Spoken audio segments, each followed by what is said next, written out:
మేషరాశి వారికి మార్చి నెలలో గోచార పరిస్థితి ఎలా ఉందో పరిశీలిస్తే ఈ నెల ఎందు ప్రథమార్థం చాలా ముందు 15 రోజులు చాలా బాగుంటుంది. అన్ని రంగాల్లోనూ మీకు నా లాభం ఉంటుంది. ఆర్థికంగా లాభసాటిగా ఉంటుంది. ప్రతి వృత్తి వ్యాపారస్తులకు అందరికీ కూడా లాభసాటి ఉంటుంది.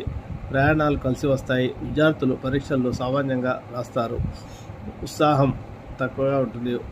పరీక్షలు అంటే భయం ఉంటుంది. ద్వితీయార్థం అనుకూలత ఉండదు. వీరికి అనారోగ్య సమస్యలు ఉంటాయి. శత్రు భయము, ఆందోళన కలిగిన సంఘటనలు జరుగుతాయి. వ్యవహార నష్టాలు ఉంటాయి. కుటుంబంలో విరోధాలు, జాగ్రత్తగా ఓర్పుతో ఉండాలి. ప్రతి విషయంలోనూ వ్యతిరేకత ఉంటుంది. అనుకూల దినములు 7, 9, 13, 18, 25, 27. ప్రతికూల దినాలు 3, 5, 11, 16, 20, 22, 23, 22, 30. ఈ రోజుల్లో వీరు ముఖ్యంగా సుబ్రహ్మణ్య స్వామి ఆరాధన, గురువు జన్మలో ఉన్నాడు కాబట్టి దక్షిణామూర్తి స్తోత్ర పారాయణ ప్రతిలో చేసుకుంటే మంచి